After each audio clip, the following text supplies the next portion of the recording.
Bonjour à tous, bonjour pour ce quatrième webinaire sur le product design qu'on a lancé, comme un certain nombre d'entre vous le savent, pour fêter la sortie de notre quatrième livre sur le product design.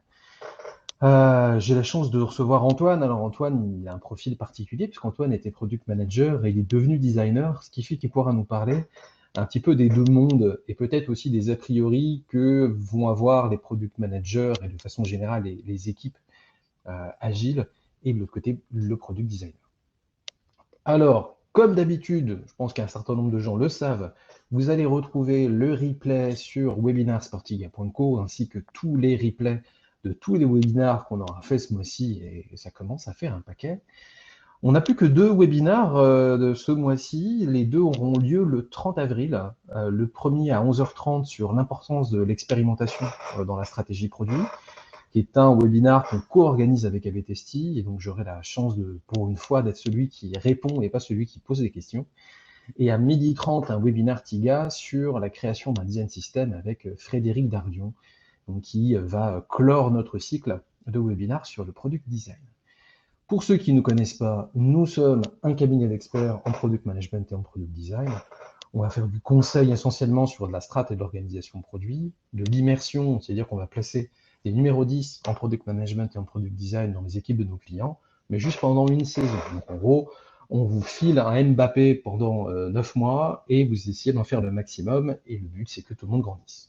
Et on est aussi un centre de formation et on a la chance de former du product management, c'est-à-dire du rôle de PO jusqu'au poste de CPO, mais aussi sur le design. Et aujourd'hui, on a une formation Head of Product qui comprend la Head of Product Design et une formation spécifique VP Product Design qu'on devait lancer au mois d'octobre et qui pour l'instant est maintenue, mais évidemment, on vous en dira plus selon l'évolution de la situation sanitaire.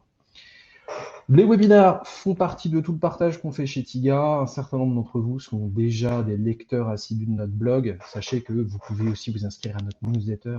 Comme ça, vous êtes sûr de ne pas rater les nouveaux articles. Il y en a un certain nombre sur le sujet du product design. On co-organise des événements, dont la Product Conf qu'un certain nombre de vous connaissent. Et on a les captifs de Product Academy, donc sur le product management, sur le growth et la data, sur les organisations produits. Et le petit dernier, tout neuf, tout beau, le product design, disponible pour l'instant uniquement en version digitale. Et dès que le confinement sera définitivement levé, on fera ce qu'on pourra pour le sortir en version papier. Petite précision pour ceux qui sont inscrits ou voudraient s'inscrire à la Product Conf, on n'annule pas cette année, on a été obligé de décaler évidemment, ça devait avoir lieu le 4 juin, ça aura lieu le 1er décembre. Donc si vous avez déjà des billets, vous n'avez rien à faire, et a priori vous avez reçu un mail pour vous donner un certain nombre d'indications, mais il n'y a rien à faire de votre côté, vous pouvez acheter des tickets, on a réouvert la billetterie, sachez qu'il reste quelques billets encore à un tarif normal, ensuite on passera au tarif Late Bird. Et voilà pour cette longue introduction. Donc on va passer concrètement, directement dans le sujet. Et comme j'ai dit en préambule, Antoine, tu as choisi de parler sur le sujet du product management, de l'agilité et du product design. Et la question que j'ai envie de te poser, c'est est-ce que l'agilité ou le product management sont les ennemis du product design? Alors non, c'est pas des ennemis effectivement, mais les relations sont pas toujours simples. On a identifié en fait pas mal de problématiques dans la collaboration entre le product designer et le reste de l'équipe de delivery. On a interrogé différents product designers, différents product managers dans des équipes chez nous et ailleurs. Et en fait, on s'est rendu compte qu'on avait quelques écueils qui revenaient souvent et que c'était notamment lié aux rôles et responsabilités pardon, qui sont pas toujours bien identifiés et bien partagés. D'accord. Et toi, de ton côté, alors avant peut-être effectivement de te poser des questions complémentaires, est-ce que tu peux nous dire juste rapidement, c'est quoi ton parcours? Qu'est-ce qui fait qu'effectivement, toi, tu as vécu le product management, tu as vécu le product design. Qu'est-ce qui t'a amené à être là aujourd'hui? Bah, moi, ça fait un peu plus de 6 ans maintenant que je fais du produit. J'ai commencé par un poste de PM au sein de la startup Ubooks, chez qui je suis resté 2 ans. Ouais, Ensuite, j'ai rejoint Tiga, chez qui je suis depuis un peu plus de 4 ans maintenant. Et chez Tiga, j'ai en effet eu un peu une double vie, une vie en tant que PM et une vie en tant que product designer, puisque je voulais passer de ce côté product design qui me titillait et je l'ai fait. Ouais. Et donc j'interviens dans des missions qui vont de la startup au grand compte, dans plein de domaines différents. J'ai pu bosser pour la food, de transport, dans le domaine des médias, lab d'innovation, le luxe. J'ai pu accompagner des startups avec notamment du design sprint. Ouais. Voilà, donc j'ai fait plein de choses hyper intéressantes. Et en plus de ça, je suis manager chez Tiga depuis un peu plus de 2 ans. Donc j'accompagne une équipe de product manager et product designer. Et en interne, j'anime la tribe product stratégie. D'accord. Donc, effectivement, tu as touché un petit peu à tout. Alors, je te poserai peut-être des questions complémentaires d'ailleurs sur cette notion de product stratégie, même si on a eu un webinaire mardi. Mais je sais qu'il y a beaucoup de questions qui ont été posées par rapport, entre autres, au rôle du design dans la stratégie produit. Alors, tu me parlais effectivement de manque de clarté, et j'ai beaucoup eu l'impression, moi, dans ma carrière, que ce manque de clarté naissait beaucoup d'une incompréhension.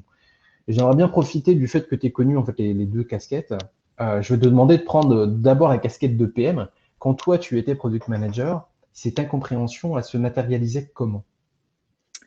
Je vois un premier point qui est celui du PM en fait, qui a l'impression de devoir être un peu partout et qui a aussi surtout l'envie de l'être, parce que c'est son produit, on a envie de toucher un peu à tout. Et donc forcément, quand on fait ça, on va forcément arriver par empiéter sur le périmètre de quelqu'un. Et ça arrive souvent sur le périmètre de la product discovery, pardon, entre le product manager et le product designer. D'accord. Le deuxième écueil que je vais avoir en tête, il va être assez lié à la partie business en fait, on voit un peu dans le triptyque produit habituel. On a en gros le PM qui va porter les enjeux business, Ouais. le product designer qui va porter les enjeux liés à la user experience, les devs qui vont porter les enjeux tech. Et on a parfois l'impression que on a certains designers qui sont uniquement orientés user et qui voit le product manager comme quelqu'un orienté uniquement au business. Donc on arrive à des visions qui sont complètement confrontées, alors qu'en réalité, le but du PM, c'est de faire le meilleur produit possible en ayant un ROI côté user et côté business. Tout comme le designer devrait l'avoir pour intégrer les enjeux à la fois business et tech dans sa réflexion. Donc c'est des responsabilités qui sont partagées sur tous les aspects, et ça, c'est pas toujours compris. Et justement, tu me parlais du côté du designer qui avait cette vision-là du PM. Toi, maintenant que tu es du côté design, si tu devais un peu caricaturer, qu'est-ce que tu vois comme limitation? Qu'est-ce que tu vois comme potentielles incompréhensions du monde du product management ou de l'agilité de façon générale dans ton poste de product designer? Alors, il y a un premier point de réticence que je vois côté product design, c'est avec Scrum, parce que le rôle n'existe tout simplement pas dans la méthodologie. Ils sont souvent sur un rythme un peu décalé par rapport au reste de l'équipe. Et on sait jamais trop où se placer. Donc ça, c'est un des premiers écueils qu'on a. Parfois, on a le sentiment de devoir produire des écrans un petit peu en permanence dans une logique de MVP et de pas prendre le recul nécessaire pour avoir un peu la big picture et de voir l'expérience un peu globale. Donc ça, c'est un deuxième point qui est lié aussi pas mal à Scrum. On peut avoir aussi des product designers qui ont le sentiment de perdre leur temps en réunion, d'être tout le temps en réunion et de pas produire assez et donc d'avoir en gros de l'agilité qui viendrait en gros de la lourdeur par rapport à leur boulot, alors qu'en réalité c'est pas le cas, on le verra ensuite. Et ils peuvent parfois se sentir également un peu isolés en parlant pas assez avec les PM et les devs. Le dernier point que j'aurais en tête, c'est le fameux écueil de j'ai l'impression d'arriver tout le temps en fin de course pour ajouter deux, trois couleurs, faire deux, trois trucs de graphisme, alors qu'en réalité, ma valeur ajoutée est complètement ailleurs. Il faudrait que je sois là pour la conception entière et pas que j'arrive juste pour mettre deux, trois couleurs une fois que l'équipe aura décidé comment faire une fonctionnalité. Le classique product designer vu comme l'animateur du coloriage. C'est ça. Pour ceux que ça intéresse, le lien entre globalement le product design et l'agile, il y a Stéphanie Walter qui nous écoute, qui a partagé ce matin alors une longue vidéo, elle dure 1 heure et demie, mais que je vous mettrai dans le mail post-webinar, justement sur toute la difficulté et la naissance, entre autres, des problématiques. Et entre autres, vous verrez que dans Scrum, mais aussi dans Safe, le design juste n'existe pas. Donc s'il n'existe pas, c'est normal qu'on ne le voit pas. Toi qui as vu les deux, Antoine, ce qui n'est pas mon cas, hein, par exemple, est-ce que toi tu as pu te forger une conviction? Oui, ma conviction, c'est simplement que ce duo doit fonctionner pour que le produit fonctionne. En fait, c'est un duo essentiel pour concevoir un bon produit. Du coup, pour répondre à ta question, est-ce que l'agilité est l'ennemi du product design? Absolument pas. La bonne question à se poser, c'est comment on fait en sorte que justement l'équipe, la squad, travaille bien avec le product designer et comment faire en sorte de créer le meilleur produit possible. Ok. Donc effectivement, tu te dis que si je n'ai pas cette condition-là, a priori, le reste risque de mal se passer. Ça paraît C'est évident, ça. mais ça mérite d'être dit. C'est comme le port-salut, c'est marqué dessus. Euh, Comment tu ferais? Alors, je ne sais pas si toi, tu as parfois tu as eu à le faire, parfois peut-être il a eu la frustration, hein. On reste, mine de rien, des consultants chez Tiga, et même d'ailleurs, si on est product designer et pas consultant, on a parfois un peu cette frustration. Euh, Toi, pour régler ce problème, tu ferais quoi? Je pense que la première chose à faire, c'est clarifier les rôles en fait. C'est de mettre un petit peu à plat tous ces rôles et de faire en sorte en fait que l'ensemble des activités soient identifiées, que l'ensemble des activités se retrouvent avec un honneur sur l'activité et que ce soit partagé avec toute l'équipe. Le but du jeu, c'est vraiment on ait tout le scope qui soit couvert et que chacun sache ce qu'il a à faire et qu'on n'ait pas des scopes qui viennent se croiser ou des scopes qui soient pas couverts dans le produit au global.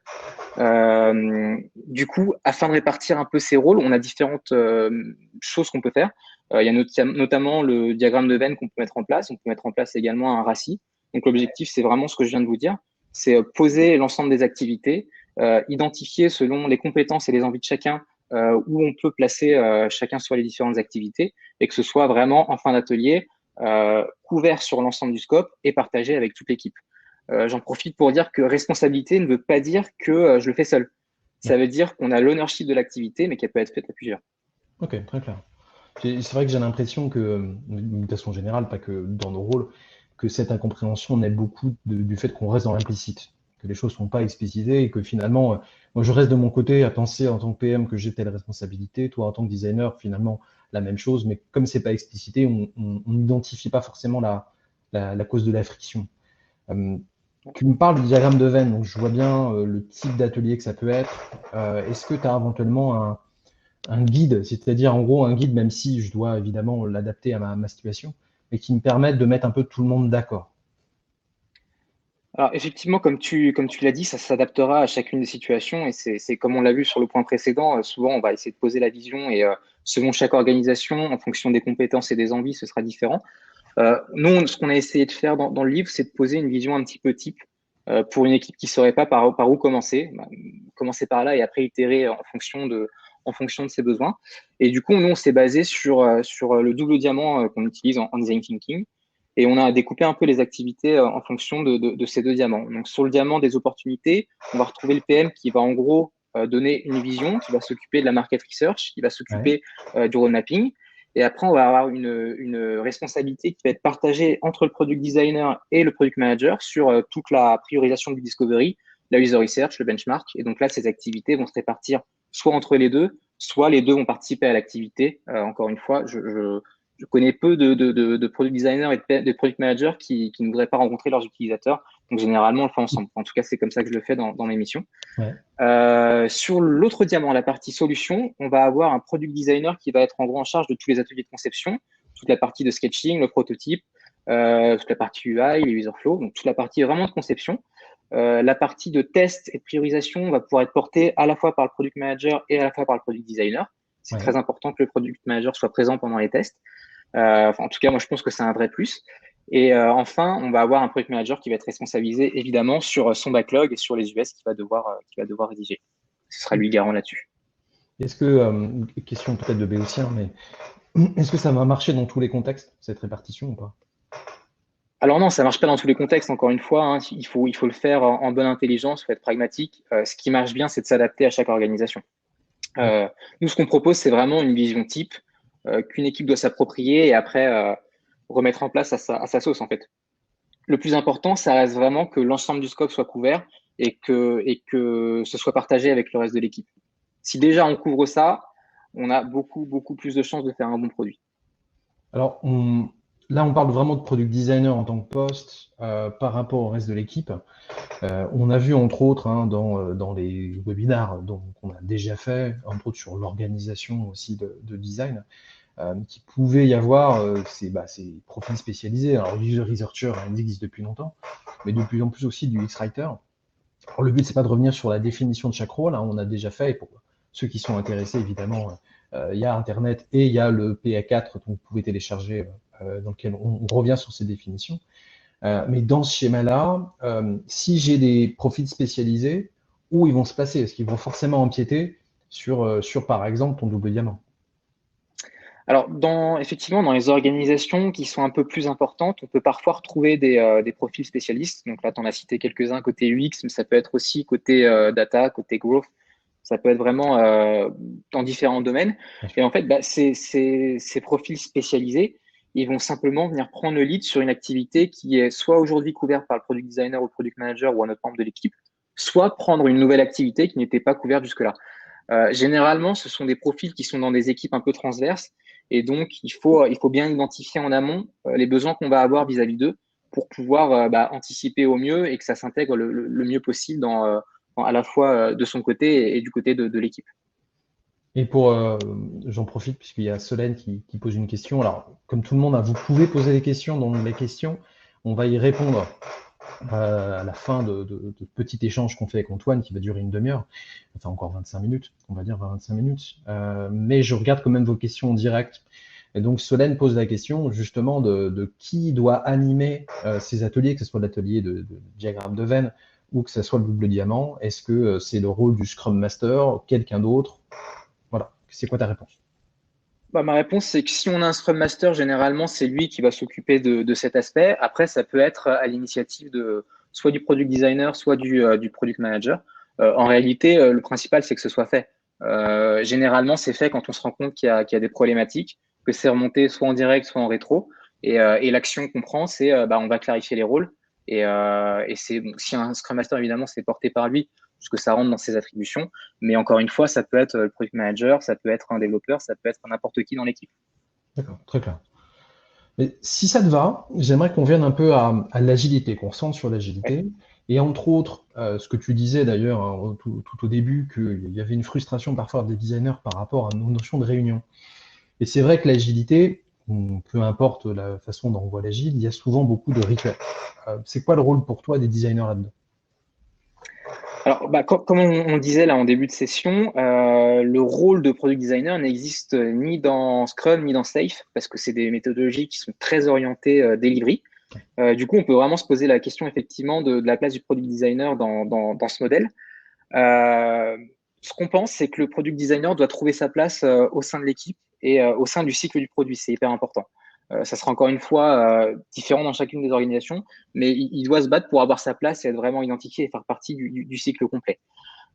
Concernant les rituels, en fait, le premier écueil à éviter, c'est un product designer qui serait dans tous les rituels. Alors, ça lui prendrait beaucoup trop de temps, il se sentirait inutile dans certains, ce serait pas du tout productif et ce serait plus une source de dérangement qu'autre chose. Euh, Encore une fois, la réponse va vraiment dépendre de l'organisation qu'on va mettre en place. Nous, on a imaginé une répartition un peu type. Je crois qu'on a un schéma qui va s'afficher juste après. Donc une répartition un peu type qui est il est important en fait que le designer puisse assister aux rituels de la vie d'équipe tels que le daily, la démo et la rétro, Mhm. parce que c'est des rituels qui vont permettre à l'équipe de conserver un contact important avec le product designer qui lui est souvent à un rythme décalé par rapport à l'équipe. Donc c'est super important de garder ces points de contact pour justement continuer à travailler avec l'équipe et être intégré dans l'équipe. Ça permettra en plus au product designer de s'intégrer et de participer à la vie de l'équipe, Ouais. de pouvoir remonter et apporter ses contributions, ses problématiques, de pouvoir apporter ses solutions. C'est super important qu'il puisse être dans ces rituels-là. Dans la partie grooming, il faut qu'il soit là si le sujet le concerne, si c'est important. Sinon, il va perdre son temps et ce serait dommage. Inversement, il y a aussi les rituels qui sont liés au design. Donc, l'équipe doit aussi participer aux rituels qui sont mis en place par le product designer. C'est un échange. Ça va dans les deux sens. Ouais, c'est un donnant-donnant, quoi. Exactement, ouais. Alors, petite question, vous voyez sur la slide que j'ai mis effectivement le type d'organisation. On parle de décentraliser, c'est-à-dire on a un product designer par squad. Et on l'a vu effectivement dans le côté sur le webinaire sur l'organisation. produit et le design dans l'organisation produit, c'était une situation qui était quand même encore relativement rare et qu'on avait un modèle un peu entre les deux qu'on va appeler partiellement décentralisé, dans lequel on va avoir par exemple 3 product designers dans une tribe qui compte 4 squads, par exemple. Euh, je, Dès que ma slide marche, voilà. Dans le modèle partiellement décentralisé, j'ai donc potentiellement 2 équipes sur lesquelles je vais travailler en tant que product designer.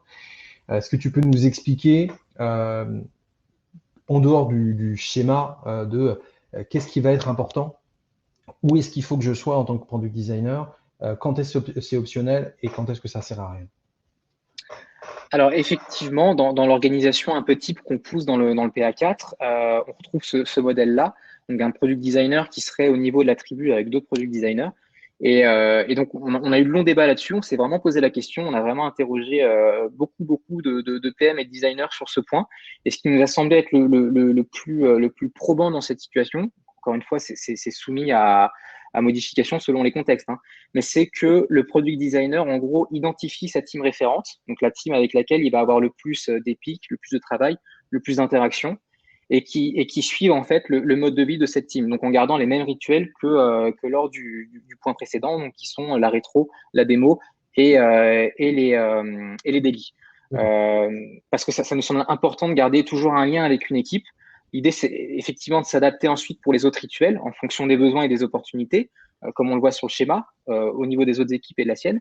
Mais le but, c'est vraiment de garder un lien avec une équipe, donc de préférence celle avec laquelle on a le plus d'interaction pour garder une continuité dans la construction de l'équipe et sa maturation, tout en n'oubliant pas de prévoir en parallèle, bien sûr, des points de synchronisation rapide avec les autres équipes sur lesquelles on intervient, mais des points beaucoup plus courts et en one-to-one avec soit le PM, soit un autre product designer, voilà, qu'on puisse échanger de cette manière.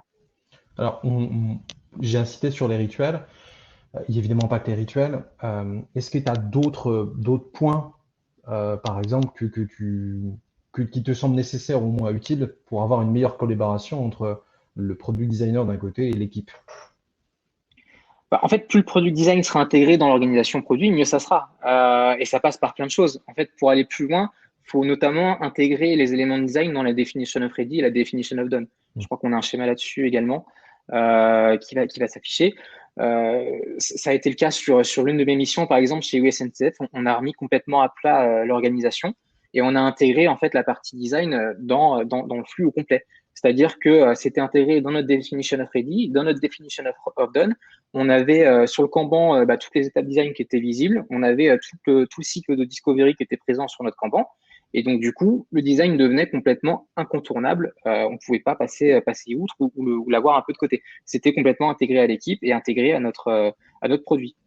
Alors, c'est vrai que moi, je l'ai connu, je te suis tout à fait là-dessus, sur pas mal d'équipes qui finalement se contentaient sur leur board de faire un quasi to-do doing done et que finalement toutes les activités en amont, elles n'étaient pas mappées. Donc c'est vrai que le rôle du design, d'une certaine façon, n'existait pas. Alors c'est bête, hein, loin des yeux, loin des cœurs peut-être, mais le fait de ne pas voir ces étapes nécessaires, les conditions qui font qu'on fait appel à un designer ou pas un designer, en fait, c'était pas forcément volontaire la compréhension. Simplement, les gens se concentraient sur ce qu'ils avaient sous les yeux. C'est aussi bête que ça. Donc le design doit faire partie du value stream, tout comme la data, et c'est là aussi qu'on va pouvoir considérer qu'un sprint, c'est peut-être pas qu'un sprint de développement, c'est peut-être juste 2 semaines sur lesquelles on va faire plein d'activités. Tu m'as parlé du côté rituel, tu m'as parlé effectivement là du côté process presque, et du côté tooling. Est-ce qu'il y a des silver bullets que je peux utiliser pour m'assurer qu'il y ait un meilleur travail entre le product design et le reste de l'équipe de la squad? Évidemment, l'intégration elle passe également par les outils utilisés par l'équipe. Le product designer, il doit savoir s'approprier les outils de l'équipe et notamment Jira. Un product designer doit savoir utiliser Jira, être autonome pour aller chercher des infos dans un ticket, en rajouter, Malheureusement. challenger. Comment? Malheureusement. Ouais. Euh, En fait, pour simplifier, en gros, pour simplifier la collaboration, lui, il doit savoir utiliser les outils qui sont utilisés par le reste de l'équipe. Ouais. Et il doit, lui aussi, de son côté, mettre en place des outils qui vont permettre de simplifier, en gros, la transmission des éléments avec le reste de l'équipe. Je pense notamment à Zeppelin ou à Figma pour simplifier la collaboration, la handover. Il faut savoir que l'outil ne remplacera jamais la collaboration en direct, mais ça permet de la fluidifier en la simplifiant. Une autre manière un peu plus poussée, et c'est ce qu'on avait fait notamment chez Wii aussi, ou SNCF, c'est de pousser l'intégration jusqu'à la mise en place de pairing sur certains sujets. Et donc, on avait parfois un product designer et un développeur qui se mettaient ensemble devant l'écran du développeur pour l'intégration du front, par exemple, pour éviter le fameux le dev a codé ça un peu avec les pieds, ça correspond pas du tout à mes designs, ce que j'ai entendu souvent. Donc en fait, de faire un peu cette distance qu'il y a entre les deux, les mettre à côté, ça permet d'avoir un échange, comprendre un petit peu à la fois les contraintes et à la fois les envies de chacun, d'échanger comme ça permet d'avoir un résultat qui est beaucoup plus génial en fait. Pour le coup, quand on l'avait fait, c'était complètement différent et on avait une vraie intégration qui marchait très bien. Et ça peut se traduire aussi par le fait d'emmener par exemple des développeurs sur des activités discovery. Donc les emmener faire des interviews, les emmener faire des tests, voilà. Leur faire rencontrer aussi des utilisateurs, c'est hyper enrichissant pour tout le monde et ça permet de s'ouvrir un peu l'esprit et de prendre en considération davantage le scope de chacun. Le dernier outil que j'aurais en tête, ce serait évidemment le design system, mais je vais pas m'étendre dessus parce qu'on a un webinaire qui est prévu la semaine prochaine. Ouais. Donc on va creuser le sujet vraiment en profondeur. Donc je vous invite plutôt à regarder ce webinaire et on répondra à toutes les questions si besoin lors de ce webinaire-là. Très clair. Alors, je vois qu'il y a certaines questions sur le product design versus product management concrètement, mais surtout le scope du product design. Alors, on va pas revenir dessus dans le sens où vous avez effectivement beaucoup de détails dans PA4. Vous avez aussi beaucoup de définitions du rôle du product designer par rapport à un rôle, entre guillemets, de simple designer dans le tout premier webinaire qu'on a fait. Donc, vous retrouverez sur webinarsportiga.co.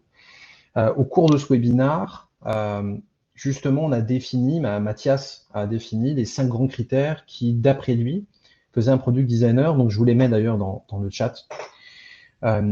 Comprendre les enjeux business, la connaissance du produit, savoir collaborer, être orienté résultat et savoir adapter le niveau d'investissement. Parce qu'habituellement, on parle d'approche MVP, même si la notion de MVP est toujours extrêmement mal utilisée, que c'est un process de test et que c'est pas une V1.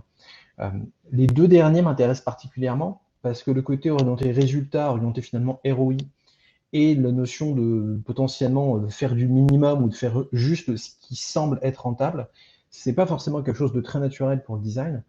J'aimerais savoir ce qui, pour toi, va changer sur le process de travail du designer en adaptant ces techniques au design. Alors, le premier impact, il va être directement lié à l'agilité. En fait, il faut s'intégrer dans les processus pardon, de l'équipe. En fait, faut s'adapter aux contraintes de temps et de coût. Il faut savoir accepter de résister au côté un peu pixel perfect, d'aller le plus loin possible, d'avoir l'UI la plus magnifique pour nos maquettes et présenter en fait au plus vite à nos équipes pour avoir un retour rapide et pouvoir itérer rapidement.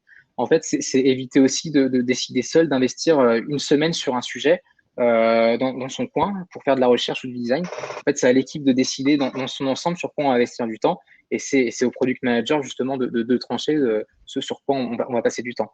Donc, en fait, il n'y a pas de sprint design qui devrait être à côté de l'équipe. Il faut vraiment que ce soit intégré dans l'équipe et qu'on n'ait pas deux dimensions à la fois dans l'équipe et en dehors de l'équipe. Le second point, c'est qu'il faut c'est accepter qu'on ne pourra pas faire tout ce que les utilisateurs veulent. Parce que c'est juste pas rentable pour l'entreprise, c'est juste pas possible.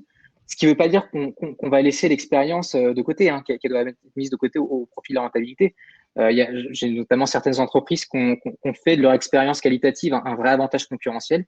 J'ai en tête Ulysse qui aujourd'hui réussit à s'imposer sur un marché qui était hyper concurrentiel en proposant notamment une expérience travaillée qui fait vraiment la différence. C'est pas le seul avantage, mais c'est un des gros points forts d'Ulysse. Donc l'important, c'est que la direction qu'on va prendre soit vraiment celle de la stratégie produit. Et plus largement, en fait, la stratégie globale, ce qui va forcément comprendre de l'expérience à un moment. Après, c'est à nous de faire en sorte que ce qu'on va prioriser, ce soit les bons sujets pour servir cette stratégie. Et ça peut passer effectivement par une expérience qui est bien meilleure. On l'a vu et lui, c'est un très bon exemple de ça. C'est vrai on a souvent tendance à penser qu'à force de faire du MVP, on fait que ce qui est fonctionnellement nécessaire, mais la place du delight dans la capacité qu'on a d'enchanter vraiment et va avoir un effet énorme sur les notions de loyauté du côté consommateur.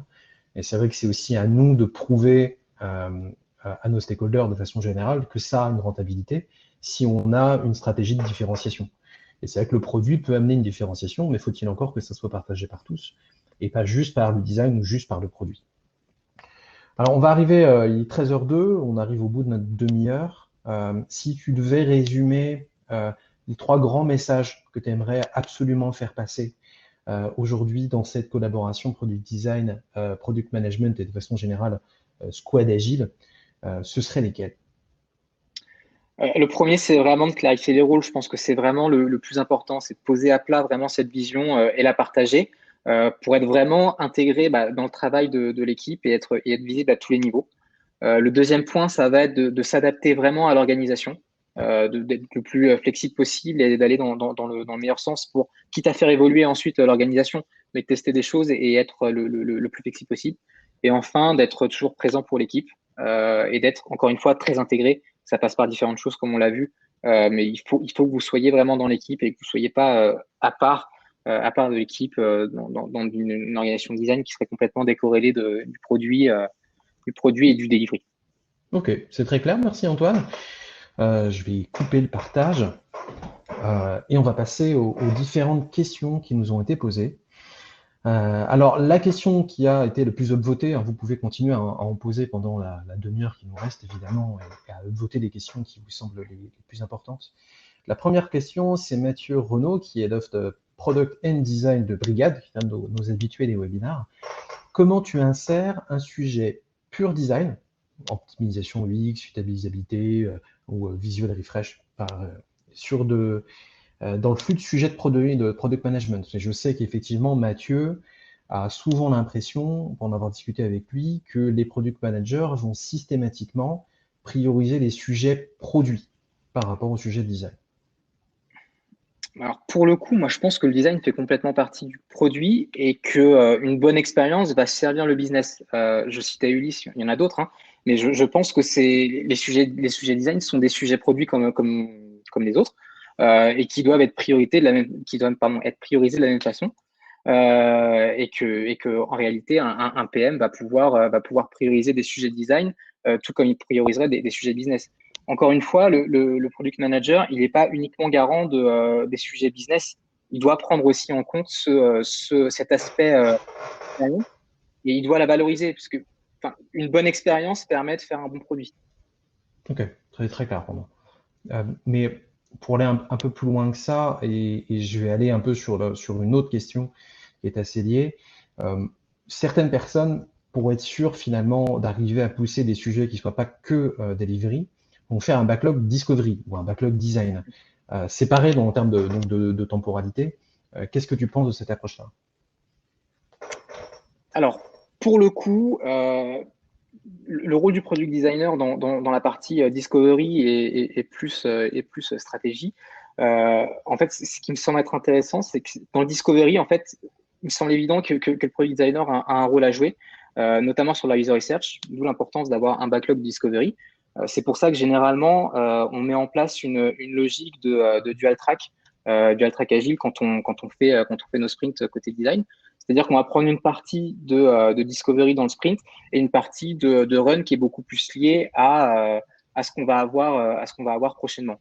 Donc en gros, une bonne répartition, ce serait de mettre en place cette dual track, prendre une partie de run pour travailler sur les sujets qui vont arriver prochainement dans les 2-3 sprints à venir, et de prendre une partie des activités de discovery qui seront classées effectivement dans un backlog, priorisé avec le product manager en fonction des axes stratégiques à prendre et des axes business et des axes d'expérience pour justement prioriser ces activités et les découler au fur et à mesure des sprints en embarquant à chaque fois. Alors moi, C'est un peu la répartition que je ferai. Moi, je vous déconseille personnellement pour compléter de faire un backlog de design, parce que dans ces cas-là, vous allez vous retrouver avec des backlogs totalement séparés, des sprints séparés, et c'est exactement ce qu'on veut pas. Il y a des gens qui vont plus loin, et moi, par exemple, alors je suis plus PM aujourd'hui, mais j'ai tendance à mettre en place des backlogs différents sur les opportunités de problèmes, les opportunités de solutions, par exemple, et de dire, en fait, si je veux à un moment être capable d'atteindre mes objectifs, il faut que je choisisse les bons problèmes et que je les craque, les bons types de solutions et que je les craque, et éventuellement évidemment qu'ensuite, une de ces solutions, on la développe. Mais je vais représenter sur la totalité du process. D'où le fait que peut-être que la notion de sprint qui vient de l'agile a été trop centrée sur des sprints de delivery et sur finalement des usines à logiciel et pas des usines à expérience ou des usines à impact, d'une certaine façon. Donc le sprint, c'est juste 2 semaines et on a une nécessité pour être capable d'alimenter le sprint de delivery, d'avoir toutes ces activités-là en amont. Alors, donc on a répondu à la question de Solène, je passe à la question de Mehdi. Puisque le product designer doit préparer toutes les maquettes et le démarrage du sprint, pour que le dev puisse développer, forcément, est-ce qu'on dit que le product designer ne participe pas au sprint courant? Alors, j'ai donné un peu la réponse, j'ai spoilé, mais j'aimerais la tienne. Tu viens d'y répondre. Ma réponse est la même que la tienne. Effectivement, je pense qu'il faut intégrer, encore une fois, les deux activités, à la fois le discovery et le run. Ton sprint, en fait, ce sera jamais le même. Il va évoluer en fait en fonction de ce que tu vas faire, d'où tu en es sur ton produit, quelle est la maturité de ton produit. En fait, le truc, c'est que ton sprint va toujours être différent. Parfois, tu vas prendre des activités qui vont être beaucoup plus orientées discovery, parfois d'autres où tu vas être en fin de cycle de discovery, donc tu vas tester des choses différentes.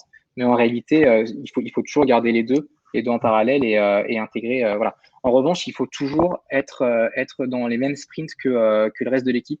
Parce que je sais que avoir des sprints différents de ceux de l'équipe, avoir des sprints uniquement design, ça peut marcher dans certaines orgas, mais c'est vraiment pas ce que je recommande parce qu'on a tendance à se couper un petit peu du reste de l'équipe, de rester entre designers et on perd beaucoup en contexte, en com et parfois en rythme et on s'éloigne pas mal du delivery, je trouve. Ok. Il y a Stéphanie Walter justement qui nous demande est-ce que tu as de bonnes ressources à conseiller pour des ateliers justement de définition de rôle et responsabilités? On a parlé du diagramme de Venn et du double diamant. Effectivement, diagramme de Venn, double diamant, le RACI. En fait, peu importe la forme que ça prend, l'idée c'est vraiment de poser les différentes parties du produit, les différentes activités qui sont liées au produit, et de voir un petit peu comment chacun se positionne sur ces activités. Après, ça peut aller beaucoup plus loin en définissant complètement chacune des activités, mais le but du jeu c'est vraiment ça, c'est que ce soit une vision claire et partagée. Diagramme de Venn, ça marche très bien. Oui. Non, parce que Stéphanie me demandait en plus si tu avais un déroulé d'atelier type. Alors je crois que dans le PA4, on a mis le déroulé d'un atelier diagramme de Venn. Je suis pas sûr qu'on ait fait sur le reste. Si tu en as, n'hésite pas, Antoine, et je les partagerai dans le mail ou au pire des cas directement à Stéphanie s'il faut. Alors j'ai Anne du X-République qui nous demande, elle dit moi j'ai mis en place effectivement des Kanban. J'ai eu des expériences de board Kanban design qui alimentaient le sprint de dev, soit. Le problème, c'est qu'on ne peut pas toujours lier une tâche de design à une épique ou une story. Et parfois, elle dit s'être retrouvée avec 2 Kanban board à maintenir. Est-ce que tu as une solution sur ce sujet? Pour le coup, en Kanban, j'ai expérimenté aussi, j'ai pas eu cette problématique. Je pense que le mieux, c'est vraiment de l'intégrer comme une story classique. Le design, de toute façon, va être normalement relié à une partie de ton produit et donc découpé forcément un moment, lié en tout cas un moment à une story. Je t'avouerais que moi, j'ai pas rencontré le cas. Je sais pas si Fabrice, toi, dans tes expériences, tu as eu cet écueil qui est ressorti à un moment. Alors, ça m'est arrivé, mais alors, parfois sur du design, parfois aussi sur simplement de la recherche où on disait on n'avait pas forcément de nécessité de vouloir s'attaquer à une solution. C'est justement là où c'était souvent des tâches qui étaient liées à une notion de problème. C'est-à-dire qu'on disait on va essayer de chercher à craquer un problème. On ne va pas faire les mêmes expérimentations si on veut attaquer un problème ou si on veut valider une solution. Il y en a une qui est plus sur de l'exploration et l'autre davantage sur de la validation et derrière évidemment de l'optimisation. Ça, on en parlera la semaine prochaine. Donc je ne vais pas trop m'étendre. Mais des notions de chantier technique ou de refacto ont la même problématique. C'est comment j'arrive à montrer cette valeur-là. Et en fait, on peut tout à fait sur un board prévoir finalement des tâches qui ne soient pas des tâches de dev, qui soient reliées au même Kanban, qui soient visibles de la même façon, qui vont sauter évidemment des étapes, de fait, puisqu'il n'y a pas de travail de développeur, mais qu'on va garder visible. Moi, je faisais aussi des boards transverses. Alors là, c'est un autre board, pour le coup, mais sur tout ce qui était lié au rétro, donc des tâches d'organisation, un certain nombre d'interviews utilisateurs, mais qui étaient plus des notions de customer success que de lier directement ça à une évolution. Et effectivement, je le mettais à côté. Mais le but, c'était de le regarder systématiquement, puisque Je voulais éviter que les tâches de rétro qui puissent être effectivement prises par quelqu'un, mais que ça soit pas lié au dev, que ça soit lié à une poste de travail par exemple, on les regarde quand même tous les matins au daily pour en voir l'évolution. Donc c'est une des solutions que vous pouvez avoir. C'est pareil avec les bugs. Hein. Finalement, les bugs, c'est la même chose. Il faut qu'ils apparaissent. On a Sophie Adram de The-Edge qui demande moi, on me demande de faire des plans des interventions en tant que product designer pour que le product manager, entre autres, anticipe les ressources disponibles. Et le classique, hein, c'est du t-shirt sizing. J'ai des types de projets qui vont être mis en S, en M, en L. Comment est-ce possible? Et en tout cas, elle voit pas comment. Du coup, si j'ai bien compris, elle est répartie sur plusieurs projets et peut-être plusieurs équipes, c'est ça? Et l'idée, c'est de savoir comment elle va pouvoir répartir son travail et donner de la visibilité à son product manager. C'est bien, si j'ai bien compris la question. C'est ça. Bah, On lui demande de faire des plans. Alors, j'évite de biaiser la réponse parce que j'en ai une. Mais sur une Vas-y. question et autre. Non, mais c'est toi que j'interviewe, c'est pas moi après. On va me reprocher de vouloir passer pour la star. C'est toi la star aujourd'hui. Toi, Vas-y, je t'en prie. Bah pour le coup, je t'avouerais que pour donner le maximum de visibilité possible, normalement, on a en amont une répartition qui est faite sur les différents projets. C'est stratégiquement, en fait, bah, soit ton CPO, soit ton head of qui va décider que bah, on va mettre plutôt des efforts sur tel ou tel projet ou telle équipe. En l'occurrence, je sais pas si c'est au niveau projet ou au niveau équipe. Et en fait, bah, il va simplement falloir bah, suivre ces axes stratégiques en disant, OK, si j'ai bah, 2 jours de mon sprint qui vont être dédiés pour le projet 1, bah, je vais mettre 2 jours et le product manager va savoir que j'ai bah, 2 jours sur ce sprint pour ce projet ou pour cette équipe. Et plus largement, si j'ai 3 quarts de mon sprint qui est dédié à une équipe ou un projet, faut que ce soit su en avant. Mais ça, je pense que c'est pas à elle de donner cette visibilité. Je pense que c'est un peu plus haut. La décision doit être prise au niveau stratégique en disant, OK, nous, on veut mettre plutôt l'effort sur ces sujets-là ou cette équipe-là sur la partie design, en tout cas, pour ce sprint, les suivants. Voilà. Mais je pense que c'est pas à elle de donner cette visibilité, c'est plutôt à un niveau plus stratégique. Après, elle disait des plans dans lesquels le PM pourrait piocher. Il y a aussi la solution bête et méchante de faire comme les devs, c'est de dire, par rapport à la quantité de travail qu'il va y avoir, vu le nombre d'écrans, vu la complexité des écrans, vu la recherche nécessaire qu'il va y avoir, pourquoi pas hein, effectivement faire des M et autres, mais de là à dire qu'ils vont piocher dedans, j'aurais tendance à dire pas forcément. C'est là je te rejoins, c'est une notion un peu de rentabilité, c'est de dire bah, on s'est mis d'accord sur tacler ces problèmes-là pendant le trimestre ou les 6 prochains mois de façon générale. Alors, on a décidé d'investir à peu près tant pour les régler. Si maintenant, toi en tant que designer, tu me dis non, mais ça c'est un XL, en gros, bah, je vais peut-être me poser la question, me dire est-ce que ça vaut le coup qu'on investisse là-dessus? Est-ce que ça va être rentable au final? Et donc, il n'y a pas de solution parfaite. Le tout, c'est de dire est-ce que tu réussis à être à peu près fidèle sur la quantité d'investissement que ça va demander à la totalité de l'équipe pour que le PM, dont c'est la responsabilité finale, prenne la décision d'investir ou pas. En accord avec vous, évidemment. Il y a Cédric Flouret de Quality qui demande si tu as des suggestions pour convaincre les dirigeants d'une startup B2B, mais je dirais d'ailleurs d'une startup de façon générale, mais B2B, effectivement, le design n'est pas souvent au second plan dans un certain nombre de boîtes, d'investir dans le product design ou de faire appel, par exemple, à un product designer, peu importe, un designer pour faire évoluer le produit. C'est que, ouais, généralement, en fait, quand on arrive dans des situations comme celle-ci, c'est que le design n'est pas encore assez valorisé, ou le travail du designer n'est pas encore compris. Donc, ce qu'on va retrouver, c'est l'un des écueils qu'on a cité au début, avec en gros une vision de j'ai un designer qui est là pour mettre 2, 3 coups de peinture sur des interfaces que j'aurais imaginées. En gros, la valeur du produit designer, elle va se voir au moment où lui, il va être vraiment intégré, lui ou elle, hein, va être complètement intégré au développement du produit depuis la phase de discovery jusqu'à la conception. Je pense que l'équipe pourra prendre plus de sujets pour Discovery, ce sera partagé. Il y aura en face du PM un contrepoids pour essayer de challenger un petit peu ce qui est décidé et ce qui est fait. Le product designer va pouvoir accompagner tous les sites Discovery, donc on fera plus de Discovery, donc on va dérisquer plus de sujets, il y aura moins d'erreurs. Et le but, c'est de se mettre aussi des KPI à suivre pour prouver la valeur du design. Alors, encore une fois, si je reprends la question, je parlais d'Ulysse tout à l'heure. Je pense que l'un de leurs objectifs, c'est de se dire que stratégiquement, ils pensent que une bonne UX peut faire la différence. Si effectivement, pour ce patron de startup en B2B, l'UX n'est pas important parce qu'on est effectivement sur des interfaces B2B qui sont souvent moins travaillées que des interfaces pour du B2C. En vrai, c'est son choix. Hein. C'est stratégiquement, il se dit qu'il veut pas investir là-dessus. Très bien. D'accord. C'est pas un de tes axes de levier pour ton produit. C'est pas grave. Tu n'auras pas la meilleure expérience, mais tu mettras des efforts sur autre chose. Alors, pour compléter, Dieu sait que je suis d'accord avec toi, on a tendance, comme toujours chez Tiga, à considérer que une orga, c'est un produit et que finalement, c'est une accumulation de features dont nous, en tant que salariés, d'une certaine façon, on représente des features. Et pour investir dans une feature, il faut être capable de se dire quelle valeur ces features va créer.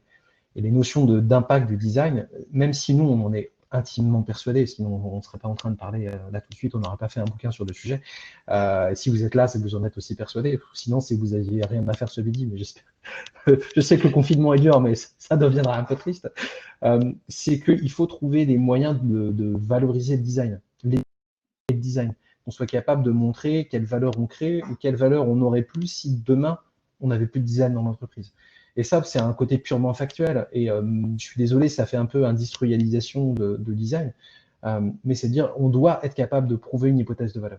Si on ne peut pas le faire, c'est normal que les gens doutent de nous. Donc pour moi, pour des gens qui ne comprennent que ça, c'est souvent le cas des founders qui vont dire moi, ce qui m'intéresse, c'est quand même le chiffre d'affaires, le MRR et tout ça. Il faut qu'on arrive à trouver une façon de transposer l'impact qu'on a en termes économiques.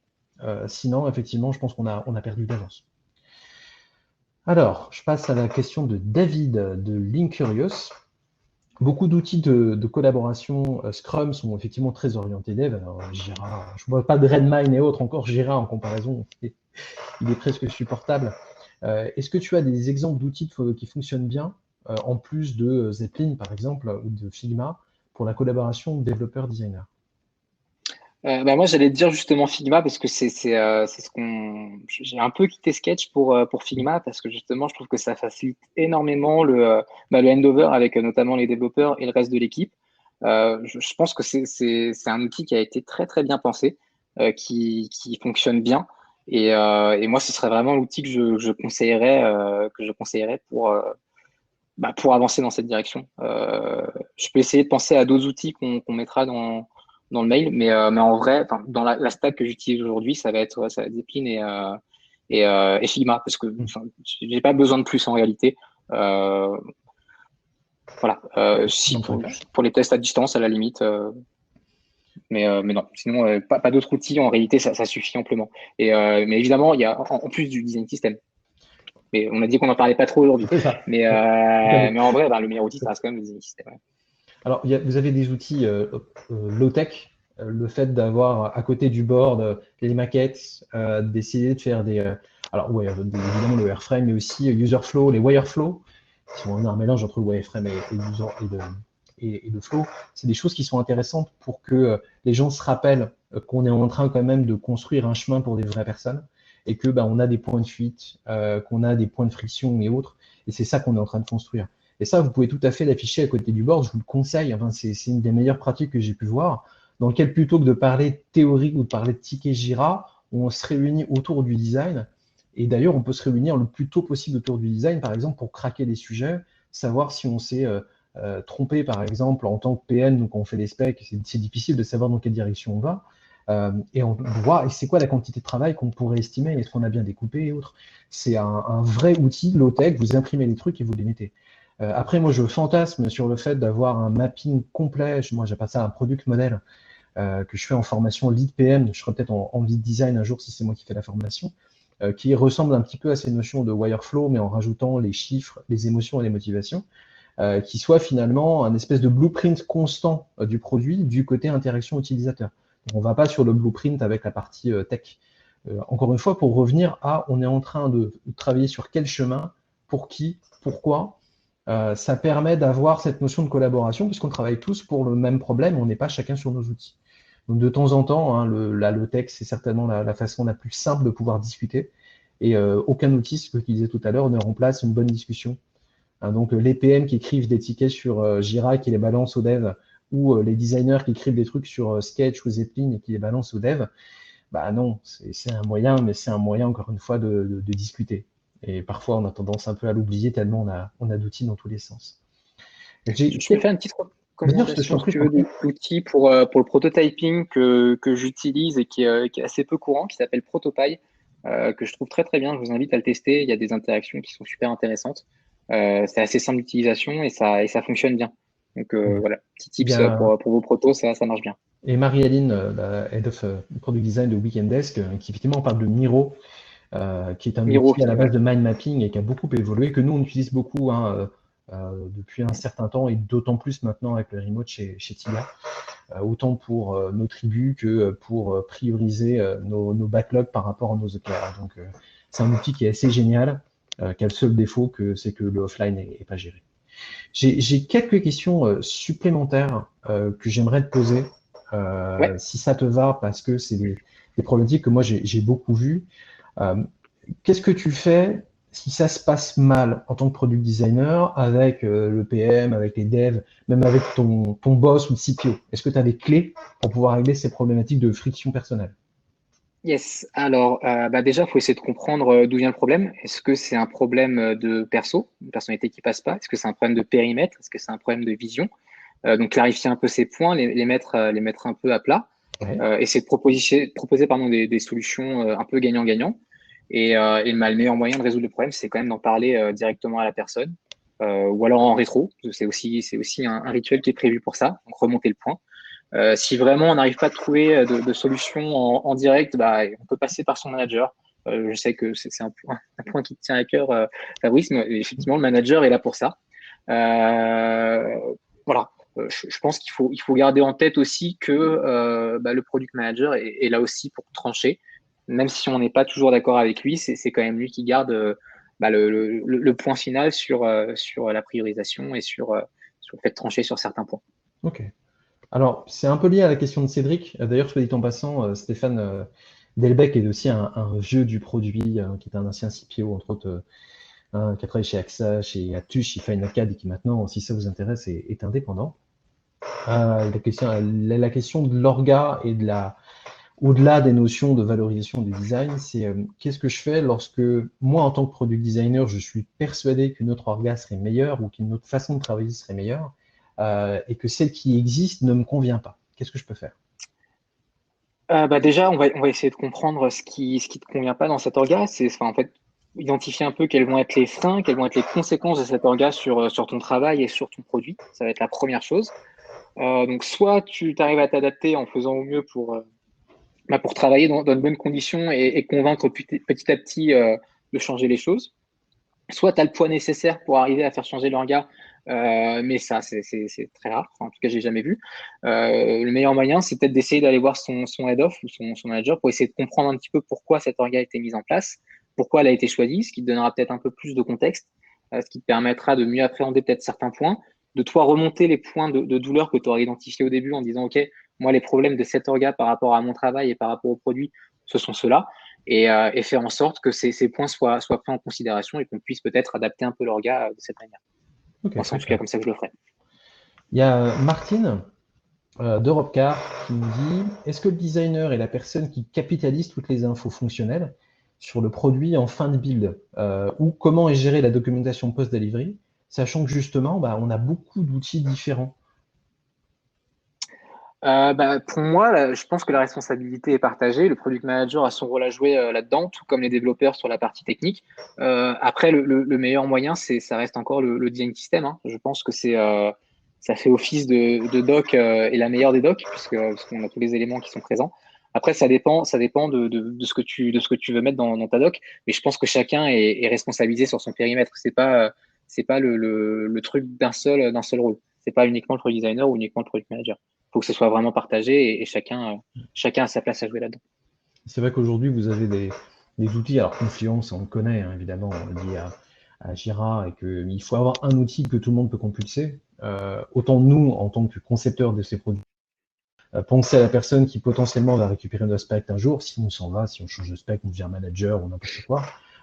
Et aussi, effectivement, la capacité que vont avoir des nouvelles personnes, que ce soit des devs, mais aussi des gens du business et autres, pour bien comprendre ce qu'on a et ce qu'on a en prod. Et moi, ça m'est arrivé un paquet de fois de me rendre compte qu'il y avait des choses qui étaient dans Confluence, en fait, étaient des projets qui n'avaient jamais abouti, et j'avais aucune conscience que finalement, on ne couvrait pas ce spectre fonctionnel-là. C'est vrai qu'aujourd'hui, des Notion, par exemple, se sont beaucoup développés pour devenir un référentiel complet, mais c'est un travail constant, c'est quasiment la maintenance de la doc, c'est comme la maintenance du code. On vit tous dedans, donc il doit être propre et c'est la responsabilité de tout le monde.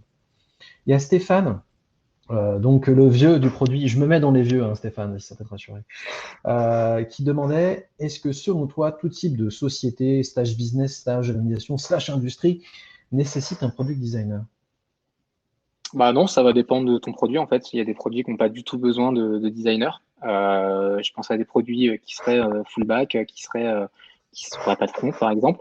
Il y a des produits qui n'ont pas besoin de designer. Ça dépend vraiment de la nature et encore une fois, de tes objectifs, des ambitions que tu veux mettre sur ton expérience en réalité.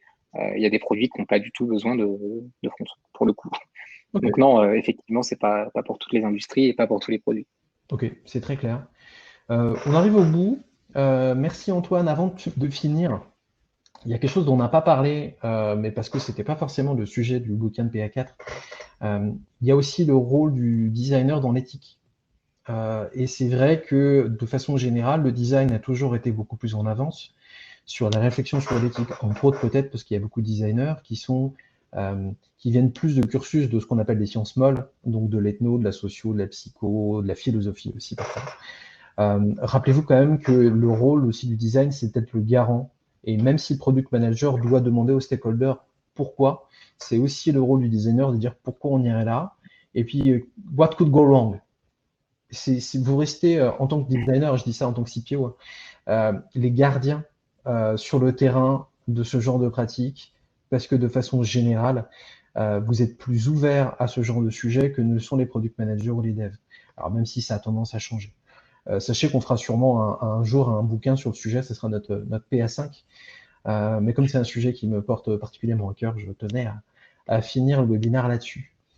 Merci beaucoup encore une fois. Merci pour vos questions. Merci d'avoir été super, super ouvert à avoir un product manager qui vient vous parler de product design, mais c'est parce que on l'appelle double face chez nous. Il est manager et designer.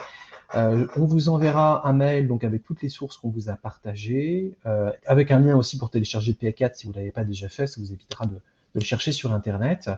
Donc je vous rappelle, on a 2 webinaires la semaine prochaine, jeudi, un à 11h30 et un à 12h30. Et puis pour l'instant, tout ce que je peux vous souhaiter, c'est bon courage pour ces quelques semaines de confinement qui restent. Merci à vous et très bon Merci à après-midi. tous. Au revoir. Merci. Au revoir.